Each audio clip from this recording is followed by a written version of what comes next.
it's hard to believe it's Palm Sunday already. Yeah. Masters is next weekend. Yeah. Well, the Royals lost both games so far, right? Dude. Looking pretty, Yeah. pretty weak. Nothing like a walk-off grand slam. They need to get Freddie Patek back. That's all I'm saying. They need Dan Quisenberry. I tell you what. Dennis Leonard. Can't I got his be autograph bad. as a kid. That can't be bad. Quiz The quiz. was great. I actually saw Harmon Killebrew the Did last you couple really? of years when he played for the Royals. Nice. And he cranked one out, didn't quite make it past the right field wall, but he came close. So it was really cool. And then I went. How much wood would a woodchuck chuck? If a woodchuck could chuck wood. Got it? Thank you, Andy. A's play a bunch of times at the Municipal Stadium with the rabbit that came out Yeah, of right. the ground and deliver the balls Right. Oh wow! to the Hadn't heard about that. I would like to see Roger Maris play with the A's when he was here. Oh yeah. Yeah. I didn't realize he did. Yeah, he played here before he was with the Yanks.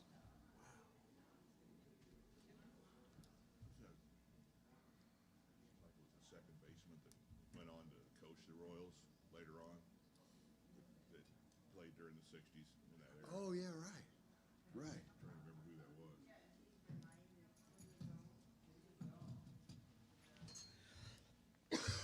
Right, right.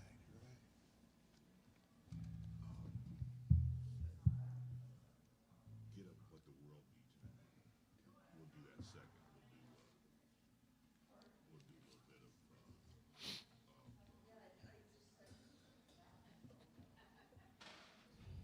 a little bit of odd couple here. Oh, yeah, okay. So odd couple first.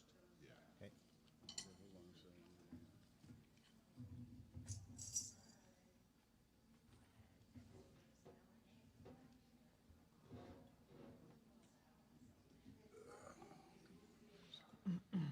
There we go.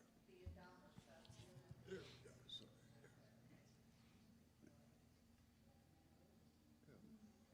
There we go.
the other one, Joe? I'm sorry. What the world? What's the world? Thank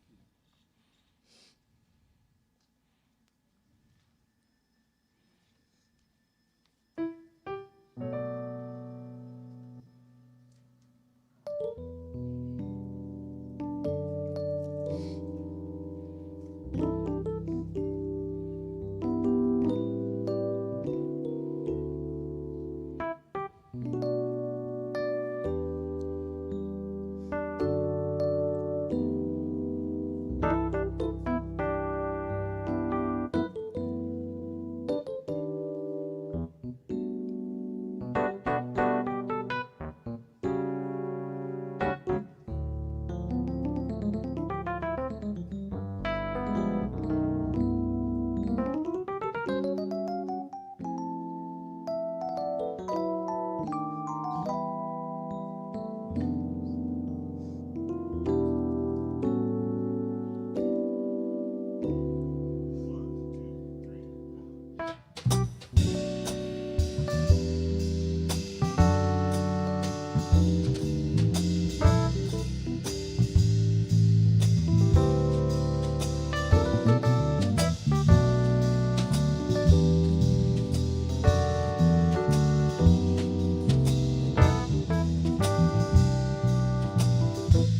Are we blessed or what?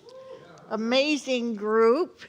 And our vocalist today, it's just divine appointment. Perfection. Good morning. Of all the gin joints you could have chosen this morning, here you are. Unity Village Chapel, the Mecca of the Unity movement. Thank you for choosing this chapel, for choosing this moment and this divine appointment. My name is Reverend Brenda, and I'm a staff minister here at UVC. I live in Iowa, so just a little hop and a skip and come down on a regular basis. So you are my peeps. I also want to welcome my ether peeps, everyone that is with us on Facebook, on YouTube, on live stream, on, I think that might be all the channels. Welcome and hello, and we all envy you with your coffee and sitting there in your PJs. We see you. Is anybody here for the very first time this morning? We'd like to have you come up and sing a little song and run through your bio, that kind of thing. So if you are here for the very first time, welcome, and I hope you're in for a delightful surprise this morning. And if you're fairly new to Unity Village Chapel, we're glad you came back. We're open every Sunday, 10:30. Right, Aisha? That's right. Let us have a centering prayer. Must be standing on an outlet. Speaking of centering prayers, let me get plugged in here.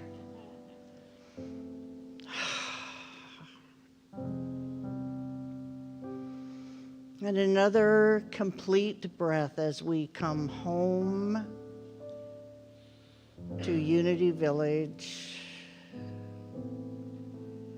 And a second complete breath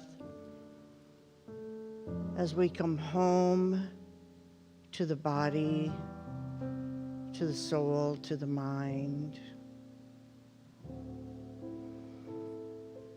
And a third complete breath as we anchor and center in the one presence and the one power. We lift grateful hearts this morning for every single person who is present in person and in the ethers. We give thanks for every single person who contributes to this experience of spirit.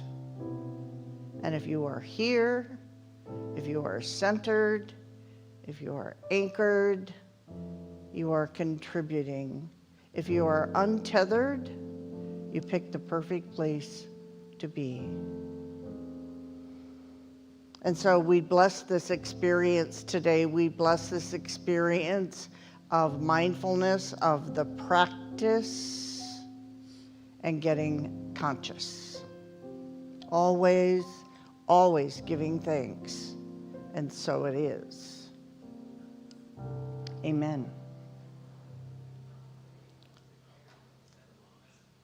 Rotate screen, there we go.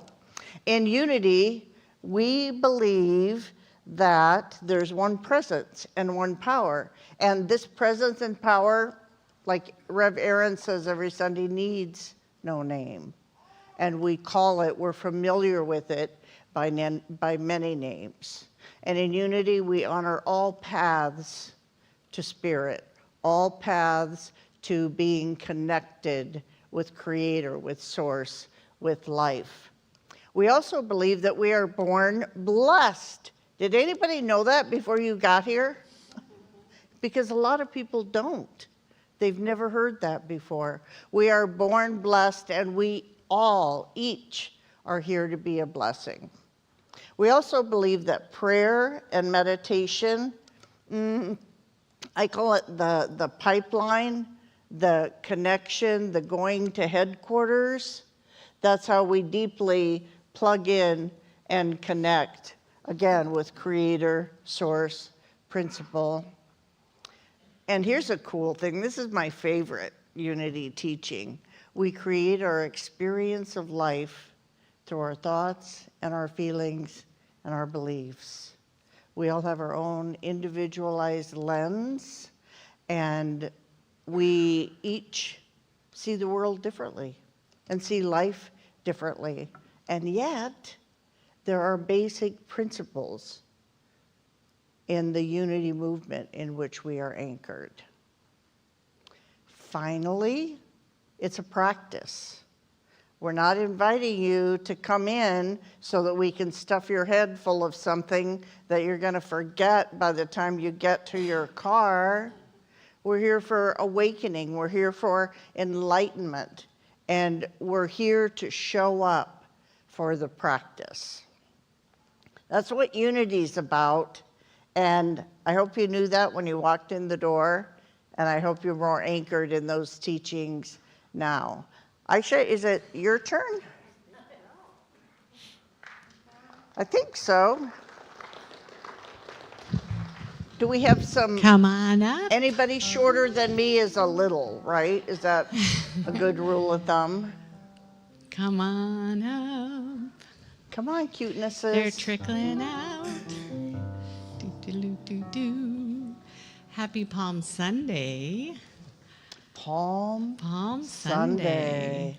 So I wanted to tell the parents that we will be either on the Labyrinth or in Fillmore Chapel, which is just when the building you go to get to go upstairs in our space. We'll have someone there receiving and flagging down parents, but we're going to be there, and if the weather's nice enough, we'll be on the Labyrinth. And if it's just a little too cold, we'll be in the chapel. So we're going to be celebrating the Christ light that is in everyone this day. And I do believe there is a blessing. And let's rub our hands together.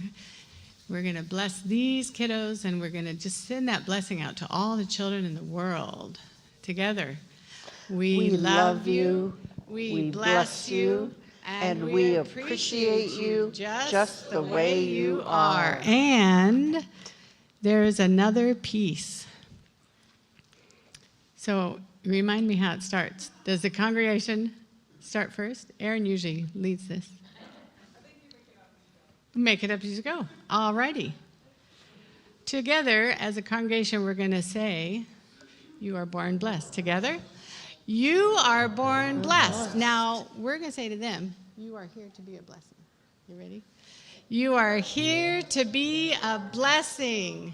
And now we're going to say, we are born blessed. We are born blessed. And for everyone, we are here to be a blessing. I don't think that was quite it, but it's going to stand in. It'll work. It'll work. All right, off we go.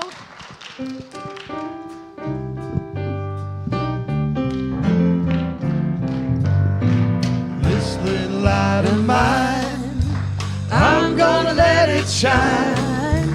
This little light of mine, I'm gonna let it shine. This little light of mine, I'm gonna let it shine. Let it shine all the time.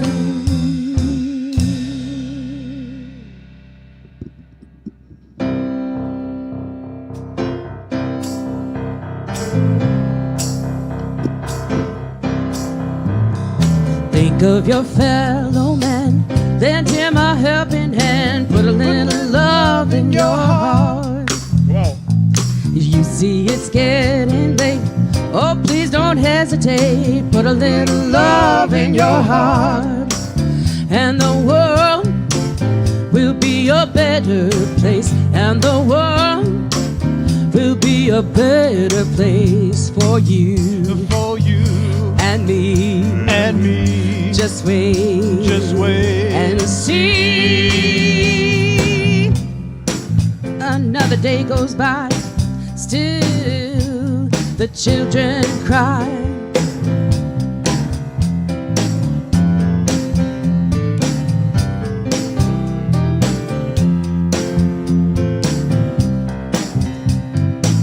Another day goes by, still the children cry. Put a little love in your heart. We want the world to know we won't let hatred grow. Put a little love in your heart, and the world will be a better place, and the world will be a better place for you and me.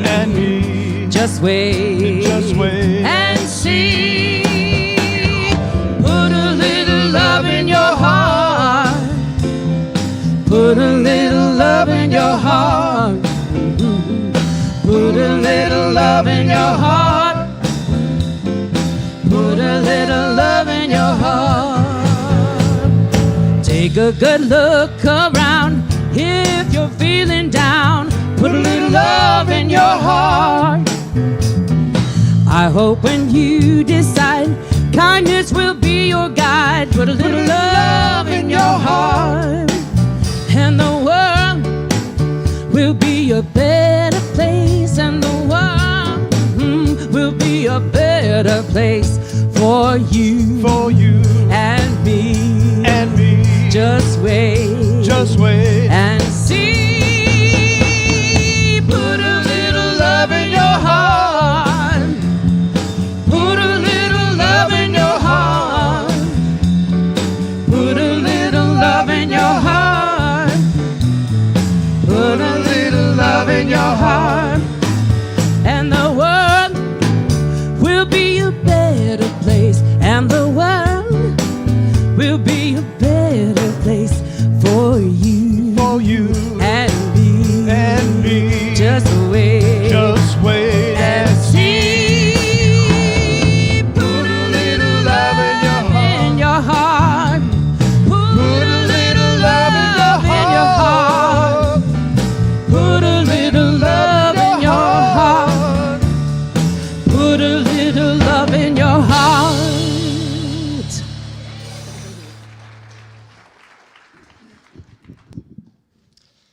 Wow, that was beautiful. Beautiful music.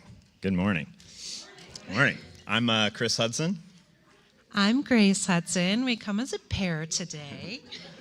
and we have been congregates here at UVC for just about a year now. And yeah, thank you. I guess just a quick note of what makes UVC so special for us is the people. So we've met so many amazing people here and made so many great friends, both in person, and we've even had the opportunity for those online peeps out there to meet some of them in small groups, and the amazing Rev Brenda as well. So I think for me, it's the people, the instruction, and the information to help us make it through our daily lives that's so important. So. All right. If you're invited to download the Unity Village Chapel app on the App Store. Just search the Unity Village Chapel and download. Open the app, tap the Order of Service tab at the bottom. There you can follow today's order of service, view announcements, and stay connected. You can also share your prayer requests on the prayer wall, where our ministers, prayer chaplains, and communities hold sacred space with you. All right, please just take a moment to mute your phone and anything else that might make noise. Registration is available for all events on our website, the UVC app, and in the weekly e-newsletter. Join us this Thursday from 6 to 9 p.m. for the Village Mic. Whether you want to share your talent, cheer on performances, or just enjoy good company, come hang out with us in the Fillmore Cafe. It's always a great time to connect with friends and be entertained. Tickets are going fast for Women Rising Cultivate Joy. Make your plans to join us April 18th in the R.D. Goppert Center for speakers, lunch, and connections with local women-owned businesses and healers. Members of the Sisters of Myrtle will be in the lobby today to help people get all the details they need to attend. Easter Sunday is April 5th. Join us in person and online for a time of celebration, new beginnings, and special music. And there will be an Easter egg hunt for the youth following service. Make your plans to be here at Unity Village, May 29th, the 30th, and the 31st for our Soul Shine Renewal and Homecoming Sunday.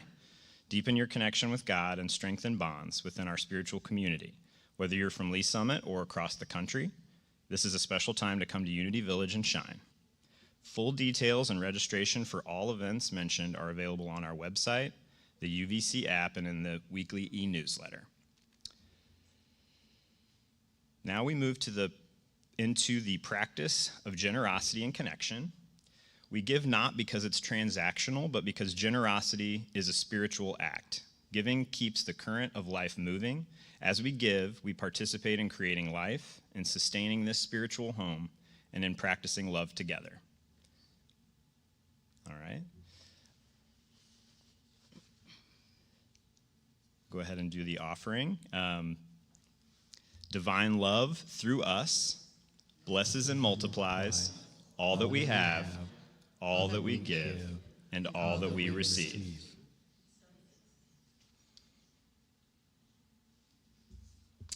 Okay, I'm going to read us the daily word. All right, today's daily word is Palm Sunday. On Palm Sunday, I honor the divine presence within.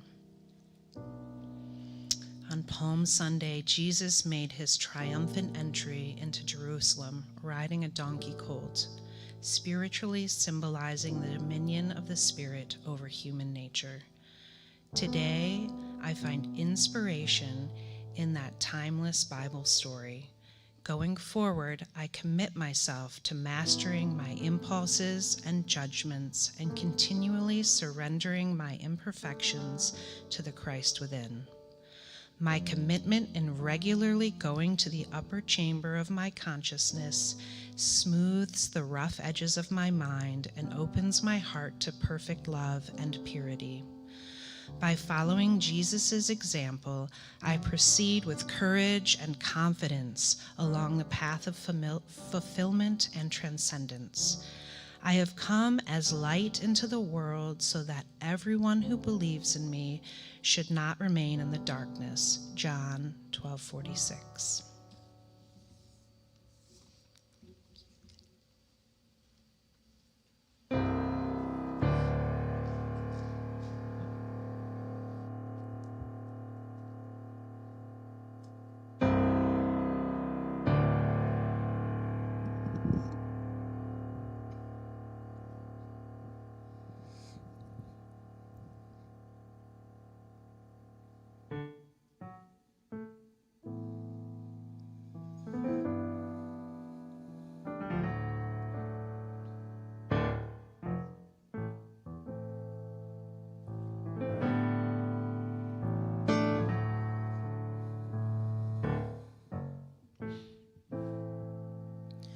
I've got a mountain to move, and I could use a little help. I don't know what to do, but I know I can't do it by myself.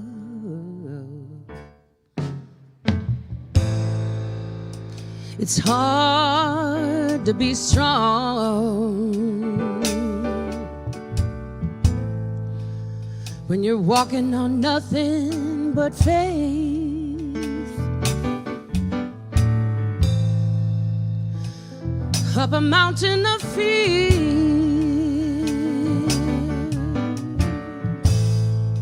and you don't know the way.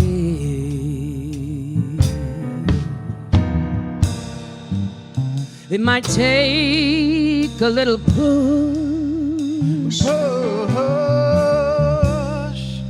or a powerful shove,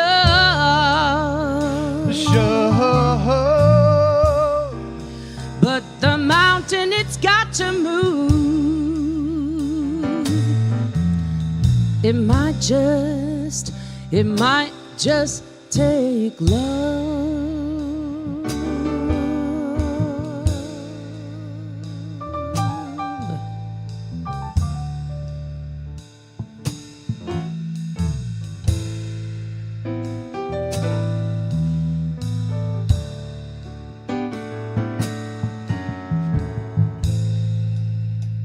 I've made up my mind to do whatever it takes.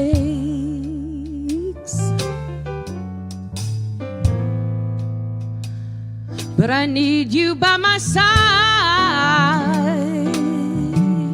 and look it squarely in the face.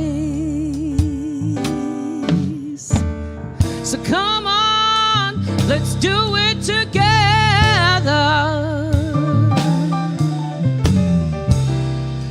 We're not alone. I believe the day's coming when the mountain will fall.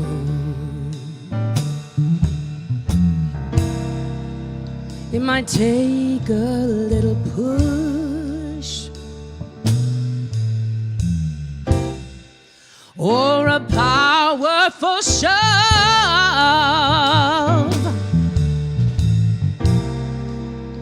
I know we're gonna see it move.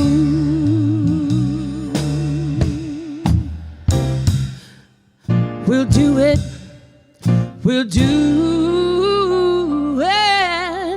with love.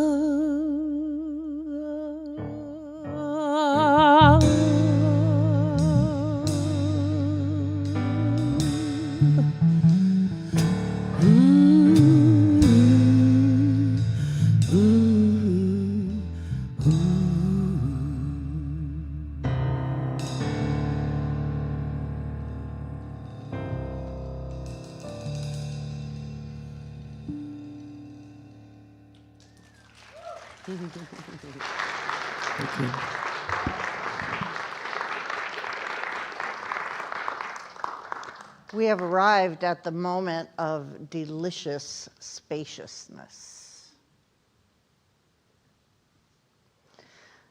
For some of us, life may speed by so quickly that given 7 days, this may be our only intentional time of stillness. And that stillness exists right where we are. That stillness exists in the middle of any activity.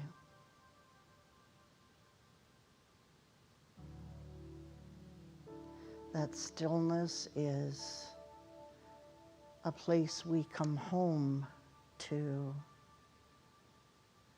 It's a presence.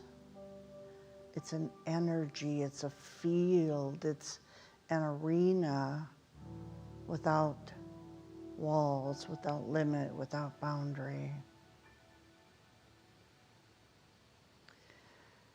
And so as we are easing ourselves into this field, we remember to let the mind do what it does. It thinks. It's busy. It's railroad cars flying through our mind. And so we let the mind do what it needs to do. And I invite us to bring our attention to our heart space, our wisdom center, the core of our being. And I invite us to ride the breath, coming home, mind, body, spirit, and soul, to the silence, to the presence, in this holy moment, on this sacred ground. We let it be.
We walk in peace.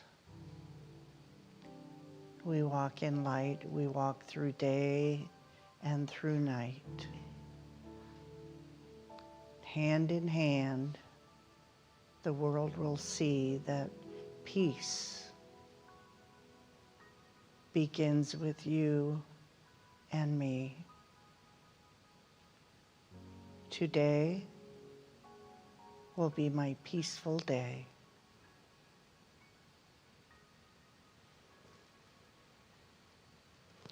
Namaste.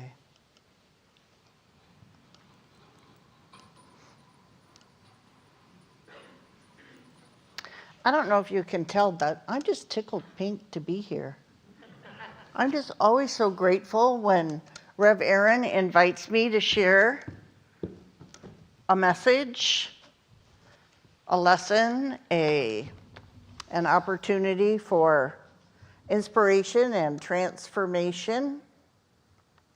And I'm especially jazzed about today because it is Palm Sunday, and looking at the Easter story through a metaphysical lens just lights me up.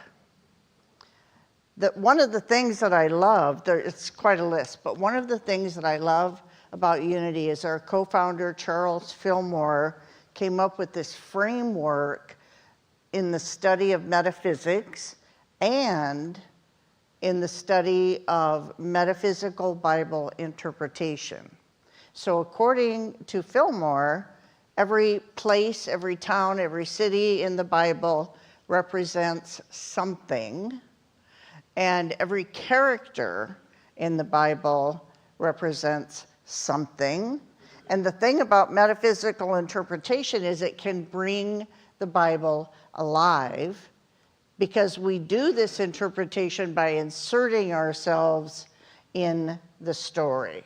So that's my invitation to you today, to step into this Palm Sunday experience and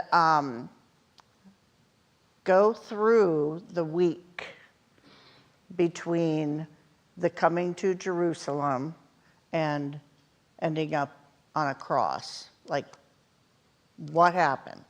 That's what we're going to talk about. So let's take a stroll. This Palm Sunday in Jewish tradition was about the celebration of Passover. And that was a celebration of escaping, fleeing slavery in Egypt. And if you've read any of the four Gospels, you know that each Gospel has a different story. I don't know if you all know that or not, which is kind of interesting. And you'll also know that I'm flying over a ton of detail and getting the high points for us. So for today, the crux of the Easter story isn't in the details, but it's in the larger metaphysical view of what went on that week. As we apply this metaphysical I'd like you to try on two different of my favorite Easter nuggets. The first one is, it ain't about the bunny. Any agreement on that? It is about the chocolate, but that's another lesson. The second nugget is, Easter is not a spectator sport. It's not a story solely about a man who walked through these experiences many years ago. It is our story. So on this Palm Sunday, let's join these processions that are coming into Jerusalem. Now, Jerusalem is a key city in the Jewish tradition. It's sort of like what Unity Village is to the Unity movement. It's coming home, it's coming for worship, for teaching, for learning, for religious celebrations. So Jesus is coming in with his peeps, and then we also have this guy named Pontius Pilate. He is the governor the top dog of Roman government and leadership. Now, the Romans come to Passover not to be a part of the celebration. They need to contain the energy, be a dominant presence, and ward off trouble. I don't know if any of us can think of a modern day organization that does that. So the Romans come from the West. That's West, right? Is that West, Stan? The Romans come from the West. And that is significant because the West represents the setting sun, yes? The end of a day, the end of a framework, the end of a belief system, the end of an era. And this governor is led by a huge cavalry, huge battalion of soldiers. There are hundreds of Roman military. Some are on massive horses, some are on foot. They're decked out in full military gear. They bear weapons, and they wave large golden eagles mounted on tall poles. And the sun blinds us alongside the road as it glints off that metal. So after the military procession, we see the governor's cabinet members come in, big, shiny, huge, black Cadillac Escalade. Limos, stretched limo size, comes all the cabinet. And finally, we see the good governor. He's thundering from the west down the road to Jerusalem in a ginormous, gas-guzzling Hummer. He comes into town. So we hear those marching feet. We hear the hum of those gas-guzzling car fleet coming by us. And we look around the crowd at the faces of onlookers. Everyone is silent. Some are in awe. Some are in fear. Some are resentful that this presence has to be there for the celebration. And it's very dusty with all the military and all the cars, and we feel that dust swirling in our eyes and our mouth. And as this procession is passing through, we join the other procession, east, right? The other procession, and it is coming from the east, bringing in a new day, a new dawn, a new consciousness, a new framework, a new lens. Jesus, an unpretentious man wearing a simple cloak, no bling. He's arriving for the Passover festival, and he puts down the road in his quiet little Prius.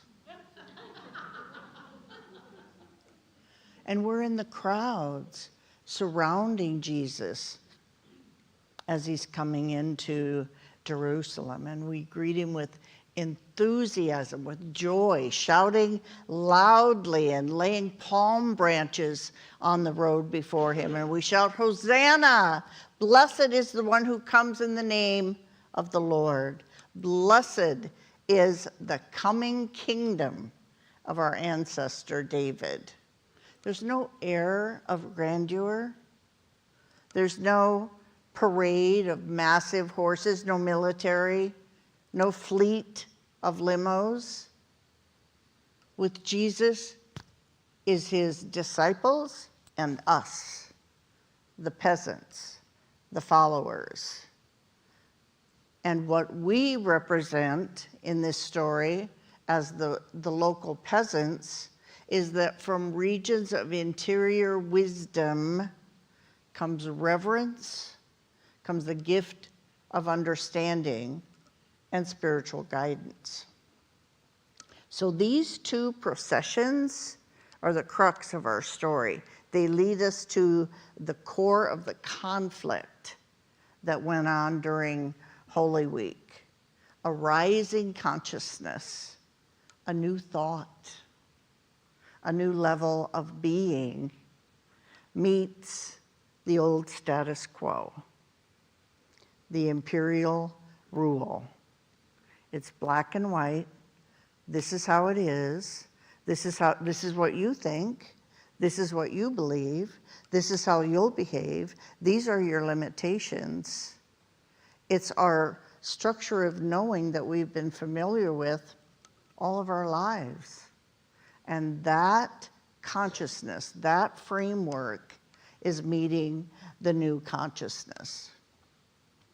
So think about this in the context of what's going on in our lives and in the world. What if Jesus is those among us who are less interested in living the status quo set by government leaders, set by ultra-wealthy peeps who pull the puppet strings of politicians, set by the pious religious leaders who quote the Bible chapter and verse, but they appear to be missing the mark of living by the teachers.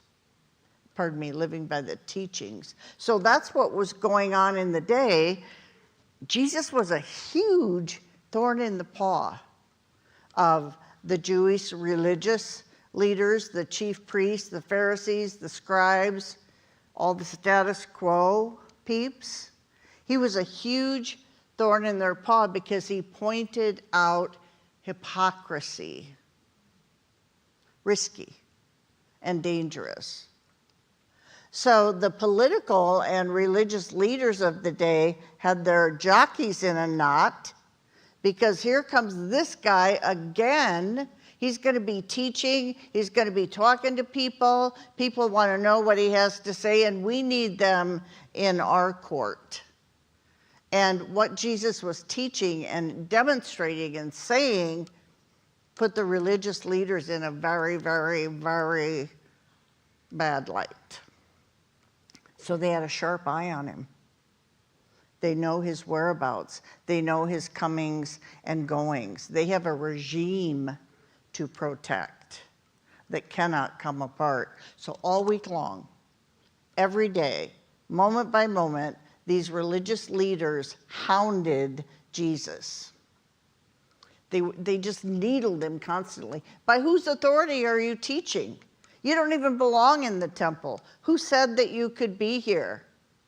And they're making up stories about what he's saying and what he's teaching and how he's breaking the letter of the law. They skewed everything, hoping to undermine. Oh, is that called fake news? Hoping to undermine the masses and not have them be taken in by what Jesus is teaching. So they haul him in front of the religious council. Imagine all the high hats, I don't know what those are called, but the high hats and the whole panel sitting up front, and they have Jesus there. And they make up facts about what has gone on during the week. They hammer Jesus with false accusations. It's what I call the most horrific, horrible, terrible week of trials and tribulations. It's a big part of the Easter story. Can anyone relate to that idea of maybe not necessarily being called into a court, but judgment was mentioned in our daily word, being falsely judged, being wrongly accused, hearing someone say something about what you did or said, and you're like, in what world did that happen? In what world did I say that or do that? Has anybody ever had any of that experience? We can relate to the trials and tribulations Anybody having a really, really bad hair day? A hair week? Bad hair month? Year? You know, it can linger, I have discovered. So trials and tribulations are what I call, it's what life brings. It happens. And I tend to be mindful about saying, it happened to me. Because of my new thought teachings, it's like, it happened. I make it about me. I make it mean something, that it's someone else's fault, that I'm a victim. It's just part of our human nature. It's part of, and man, do we want to defend? And in my family system, man, the best defense was an offense. Get them before they get you, right? Be out there, be big, and be loud. And there's a lot to be defended. Or do we run and hide? Or do we just make ourselves invisible in that situation? Do we avoid it? So here's the good news about our trials and tribulations. Easter's not a spectator sport. We have a story here that is our guidance, that is our practice, that is our to-do. We have a way shower. And I know I'm going out on some limbs today, and maybe I'll be called in the office by our minister, but I have never, since childhood, I have never believed that Jesus came here to show us how to hang on a cross, be put in a grave, and walk away from the grave. I don't think that's Jesus' story.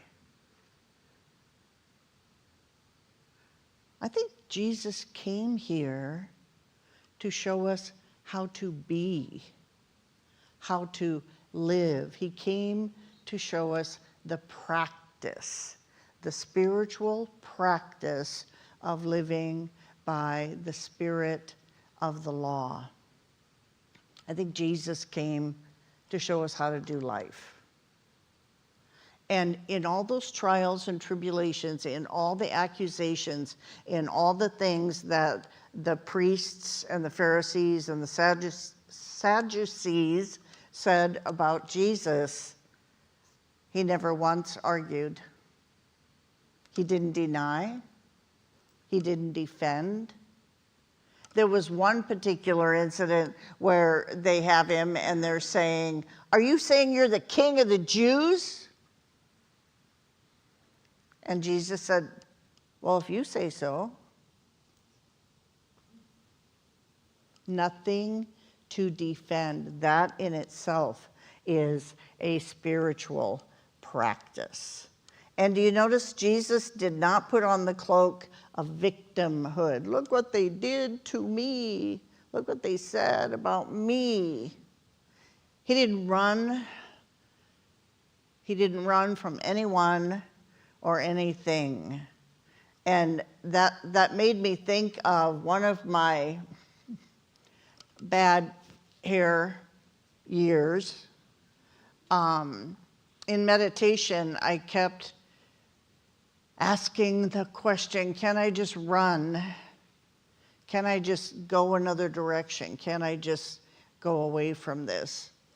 And the guidance was always specific and consistent. What I got was, stay the course. It's about the process, not the outcome. And what I would say in today's language is, stay the course. It's about the practice, not the outcome. Was Jesus vulnerable? And did he express that? Yes. The evening after his final supper with the disciples, he went up to the garden to pray. And part of that prayer in one of the scriptures says, "Take this cup from me." In the midst of our trials and tribulations, has anyone ever had the thought, "I don't want to do this. Let me out. Let me off the bus. I don't want to do this. I don't know how to do it. I've never done it before. It's really scary. It's really frightening. So just give this to somebody else that can handle it." Anybody ever had that in your prayer conversations? Anybody but me?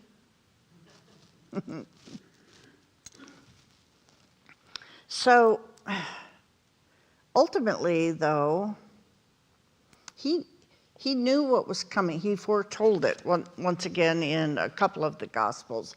Jesus foretold it. And at that Last Supper, he broke bread and handed it to Judas and said, "Go and do what you need to do." The process. It's the process.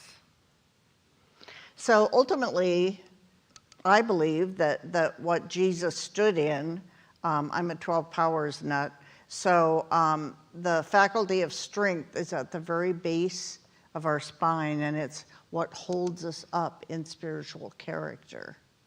And I think that's what Jesus drew on that night. So the authorities came, led by Judas, to arrest Jesus, and he did not resist. They put him on a cross. They made him haul it up I can't remember the name of the hill where the 3 crosses were. So he was quite visible, his trials and tribulations coming to light. So I invite us to reflect a moment. Have we all had a crucifixion experience of some sort or another? Is anybody crucifixion free at this point in your life? Oh, I thought you were putting up your hand. Yes. So think about what our crucifixions feel like. Think about what our go-to behavior is when we're in the midst of trials and tribulations and crucifixions. They can be brutal.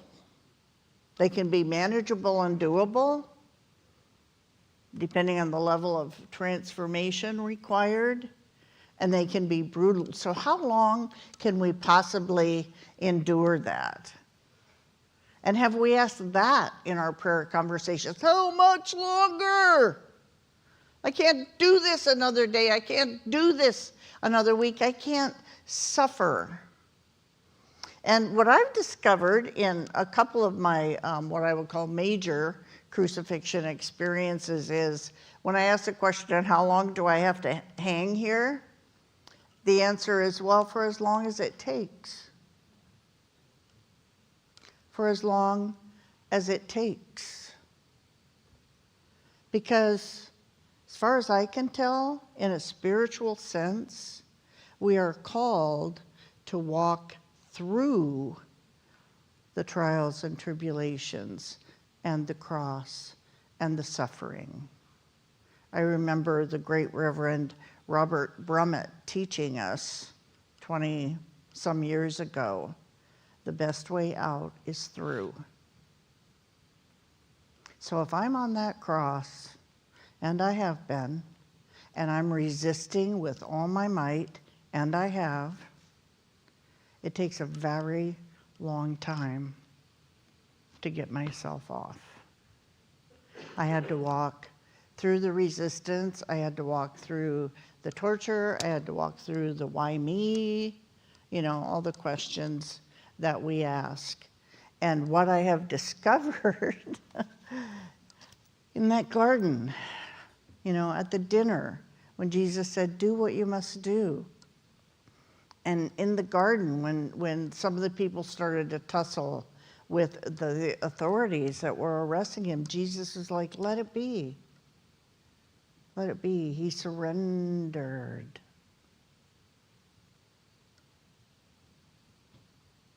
And of course, again, in our human nature, we ask, why me? How come I have to go through this? How come this is so hard? Or, how about this one? Why doesn't God save me? Why doesn't God save me from the cross? Why did he, quote unquote, not save Jesus from the cross? Get me down from here. And again, years of contemplation and reflecting and personal experience, we are ready to come off the cross when we have reached that next level of transformation, that new day, that new thought, that new era, that new knowing, that upward spiritual evolution, the spiral. So when we come off the cross, do we charge into life 1,000 miles an hour like we've always done in the past? I hope not. I hope not. Because if we did that, our crucifixion experience would be for naught, because we're flying over a very crucial element of transformation and a very crucial element of the Easter story, and that is tomb time. Doesn't get a lot of airtime in the Easter story. We kind of fast forward from being on the cross to Mary going to the grave and the stone was, I'm giving away sorry, that was a spoiler. So what we are talking about is that tomb time is crucial to that upward consciousness spiral. Again, how long? How long do we need to be in the tomb? How long do we need to be in the stillness? As long as it takes. What is our purpose? What is our to-do here? Interestingly enough, in this tomb time phase of our spiritual journey, we are called to stillness. We don't get a to-do list. There's nothing to do. There is the being phase, and there is the reflection of what our experience has been that got us to this point, to this very point in our lives. Because everything that came before was meant to inform this now moment. We reflect on that. We reflect on, what does that mean for me? What do I make it mean? What could be a higher, a more metaphysical sense of it? So tomb time is stillness. It is reflection. And secondly, in that second step, in that reflection, we're sort of like, how when we look back at an important life experience and we kind of process it. We absorb it, we think about what happened, we think about how we were affected, and what our lens is on it, and we begin to integrate. That's a very important step in tomb time. Like I said before, in unity, we're not just about filling your heads with blah, blah, blah. We're about offering opportunity for spiritual connection, for spiritual evolution, moving along the continuum. So that assimilation and that integration, it's what I call embodying the experience, mind, body, spirit. And I've gotten through the trials and tribulations. I've gotten through the open wound. I've gotten through the phase of, look what happened. Oh my God, it was so hard and it hurt so bad. I've gotten through that when I'm off the cross and I'm in the tomb. And I'm assimilating all of that for going forward. The third step in the tomb is opening ourselves for Spirit to do its work. I have a former minister that used to say to me, "How ain't none of your business?" Because we'd be talking about some practice, and I'm like, yeah, but how? How do I do this? How do I know that? There's no efforting here. There is spaciousness so that Spirit can do its work in us. And then, and only then, are we ready to step out of the tomb.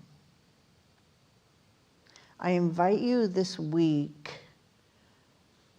to assimilate, to absorb, to reflect, to consider what is yours to know here, what is your practice this week. Because clearly, next week on Easter Sunday, Erin's going to have the surprise ending for us to the Easter story. And we need this space.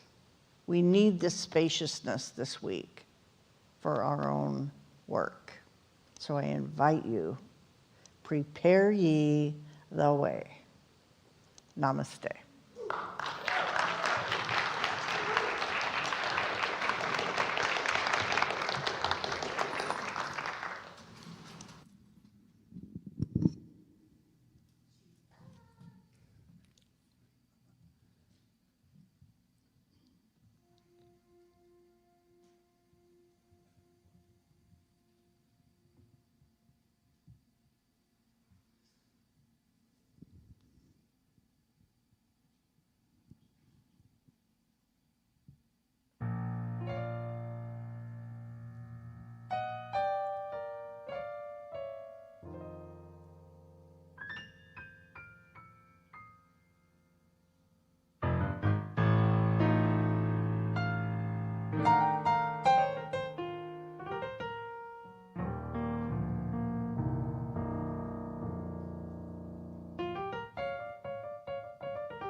But thou art strong.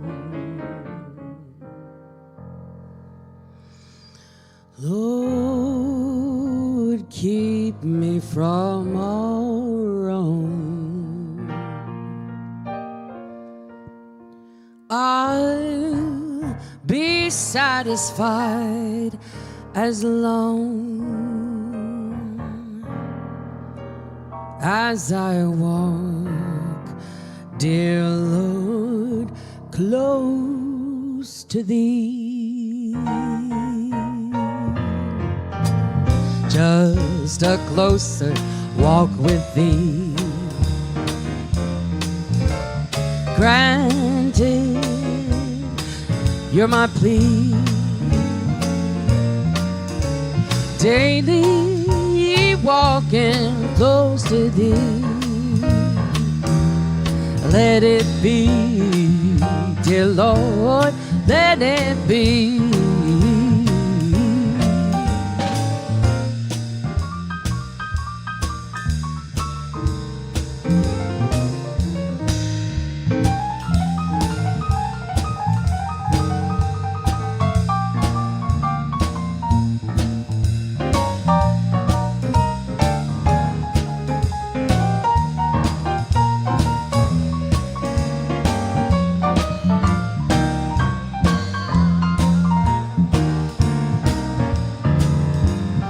When my feeble life is old,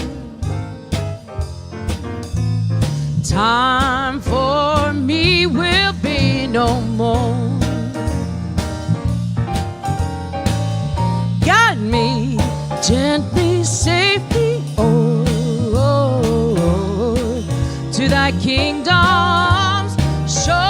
to thy shore. Just a closer walk with thee. Granted, Lord, you're my plea. Daily, daily walking close to thee.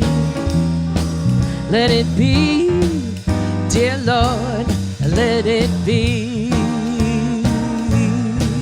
Let it be, dear Lord, let it be. Oh, just a closer walk with thee.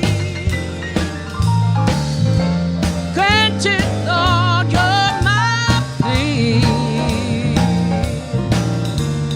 Daily, daily walking close to thee.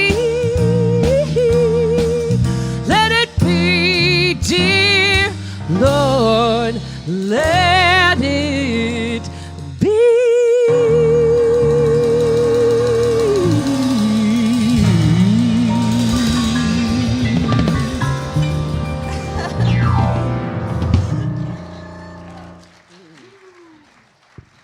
Wow. Whew, that was beautiful. Thank you to our UVC band, Joe Cartwright, Steve Ragazzi, Todd Gillette, and Havila Bruders for today's beautiful music. And thank you, Rev Brenda, for helping us to understand the deeper meaning of the Palm Sunday stories and how it relates to our lives today and how we can apply it to our practice every day. All right. It takes a village to create this service, and we're grateful for all those who make it happen. Deep Dive begins right after the service, virtually on Zoom. You can find the Zoom link on the Virtual Sanctuary tab at the unityvillagechapel.org, or also in person at the Fillmore Cafe, facilitated by Courtney McElwee. Where are you, Courtney? There she is. And Mary Kay Ziegler. Where's Mary Kay? Hi, Mary Kay. We're always often there, so if you want to come talk to us, we'll be there as well. Join deep in today's message with conversation and community. As you leave, physical offerings may be placed in the baskets, and electronic giving is available at the welcome table. If you're visiting today and you have a heart for supporting our Sunday service here at Unity Village, you're invited to join Five to Thrive with an ongoing gift of $5 weekly or monthly. And remember, you can always stay connected through our live stream. As you exit, drop by the welcome table to give an offering, pick up a daily word, purchase music, CDs, and sign up for our classes and events. Now let's give our musicians one more round of appreciation as we stand and sing the peace song and recite the prayer for protection.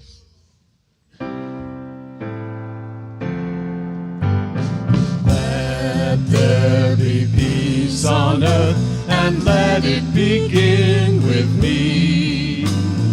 Let there be peace on earth, the peace that was meant to be, with God as creator, family all are we.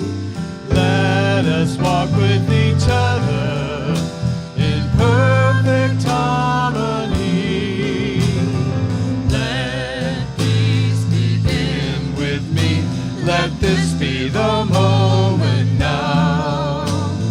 With every step I take, let this be my solemn vow, to take each moment and live each moment in peace eternally. Let there be peace on earth, and let it begin with me. The light of God surrounds us, the love of God enfolds us, the power of God protects us, the presence of God watches over us. Wherever we are, God is.